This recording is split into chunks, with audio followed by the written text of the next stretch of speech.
Parliament శీతాకాల సమావేశాలకు వేళైంది. ఇవాల్టి నుంచి పార్లమెంట్ శీతాకాల సమావేశాలు ప్రారంభం కానున్నాయి. ఉదయం 11 గంటలకు సభా సమరం ప్రారంభం కానుంది. దీంతో అధికార ప్రతిపక్షాలు సభకు అస్త్రశస్త్రాలతో రెడీ అయ్యాయి. తమ వ్యూహాలను సిద్ధం చేసుకుంటున్నాయి. ప్రభుత్వాన్ని టార్గెట్ చేసేందుకు ప్రతిపక్షాలు ప్రణాళిక రచిస్తున్నాయి. కేంద్ర ప్రభుత్వాన్ని ఇరుకున పెట్టేందుకు అస్త్రశస్త్రాలు సిద్ధం చేస్తున్నాయి.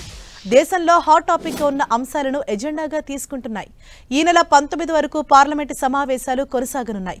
ఈ నెల 5, 19 తేదీలో ప్రైవేట్ సభ్యుల బిల్లులు, డిసెంబర్ 12న ప్రైవేట్ సభ్యుల తీర్మానాలు పరిశీలనకు రానున్నాయి.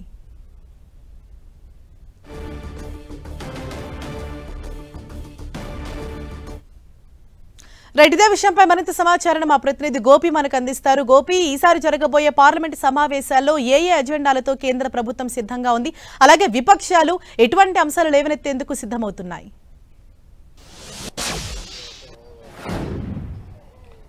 రైట్ హరీష, ఈరోజు 11 గంటలకు ఉభయ సభలు ప్రారంభం కానున్నాయి. ఈ నెల 19 వరకు కూడా మొత్తం 15 రోజులు ఈ పార్లమెంటు సమావేశాలు జరగనున్నాయి. మొదట ఈరోజు 11 గంటలకు ఉభయ సభల్లో ఇటీవల మరణించిన ఎంపీలకు సంతాపం తెలుపుతారు. ఆ తర్వాత పార్లమెంటు ఉభయ సభలు ప్రారంభమవుతాయి. అయితే ఈ పార్లమెంటు సెషన్కు నిన్న ఏదైతే ఆల్ పార్టీ మీటింగ్ జరిగిన సందర్భంలోనే ప్రభుత్వం అనేక అంశాలపైన చర్చించేందుకు సిద్ధంగా ఉన్నామంటూ కూడా చెప్పడం జరిగింది. మొత్తం 14 బిల్లులను ఈసారి పార్లమెంట్లో ప్రవేశపెట్టనున్నారు. అయితే అదేవిధంగా విపక్ష కూడా ఇటు ఎస్ఐఆర్ అయితే దాదాపు 15 రాష్ట్రాలలో ఏదైతే కేంద్ర ఎన్నికల సంఘం నిర్వహిస్తున్న ఎస్ఐఆర్ పైన లోక్సభలో ఇటు రాజ్యసభలో చర్చ జరగాలంటూ కూడా ఇప్పటికే పట్టుబడుతూ ఉండడం జరిగింది. నిన్న ఆల్ పార్టీ మీటింగ్ లో కూడా ఇదే అంశాన్ని ప్రస్తావించడం జరిగింది. ఎస్ఐఆర్ పేరుతోటి ఓటర్ల జాబితాల నుంచి ఓట్లను తొలగిస్తున్నారు, బీజేపీకి అనుకూలంగా ఉన్న ఓటర్లను మాత్రమే ఉంచుతున్నారు అనేది కూడా అభియోగంతో కాంగ్రెస్ ఇటు ఇండియా కూటమి అంతా కూడా గత కొద్ది రోజులుగా ఆందోళన చేస్తుంది. దానిపైన ఈసారి కూడా పార్లమెంట్లో సెషన్స్లో దానిపైన చర్చించేందుకు సమయం కావాలంటూ కూడా నిన్న విపక్షాలు ఆల్ పార్టీ మీటింగ్లో కోరడం జరిగింది. అయితే ఈసారి 14 బిల్లులను కూడా కేంద్ర ప్రభుత్వం ప్రవేశపెట్టనుంది. 14 బిల్లులో చాలా కీలక బిల్లులను కూడా ఈసారి సభ ముందుకు తీసుకురాబోతుంది. అయితే ఇటు మనం ఇందులో చూసుకుంటే కనుక ప్రధానంగా ఈ 14 బిల్లుల్లో మణిపూర్ గూడ్స్ అండ్ సర్వీసెస్ ట్యాక్స్కి సంబంధించి బిల్లు, అదేవిధంగా సెంట్రల్ ఎక్స్చేంజ్ సవరణ బిల్లు, అదేవిధంగా నేషనల్ సెక్యూరిటీ సెస్ బిల్లు, పౌర అణు ఇంధన రంగానికి సంబంధించిన ప్రైవేట్ సంస్థల భాగస్వామ్యాన్ని కల్పించేందుకు వీలుగా అదొక బిల్లు తీసుకురాబోతున్నారు. సెక్యూరిటీస్ మార్కెట్ కోడ్ బిల్లు, విశ్వాస్ నిబంధనల సవరణకు సంబంధించి అది ఒక బిల్లును తీసుకొస్తున్నారు.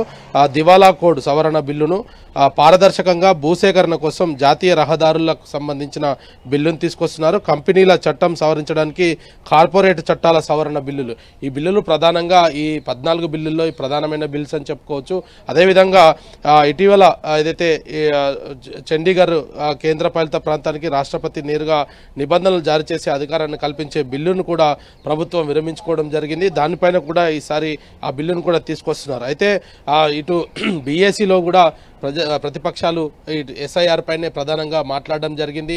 ఎస్ఐఆర్ పైన చర్చ జరగాలంటూ కూడా ఇప్పటికే పట్టుబడుతూ ఉన్నారు. అయితే 11 గంటలకు ప్రారంభమయ్యే ఈ పార్లమెంటు సమావేశాలకు ముందుగానే ప్రధాని ఈ సెషన్స్కి సంబంధించి శీతాకాల సమావేశాలకు సంబంధించి ప్రభుత్వం ఎటువంటి సంస్కరణలు తీసుకురాబోతుందన్న దానిపైన కూడా ప్రధాని జాతిని ఉద్దేశించి మాట్లాడతారు. ఆ తర్వాత పార్లమెంటు ప్రారంభం అవుతుంది. Harsha, right, thank you Gopi.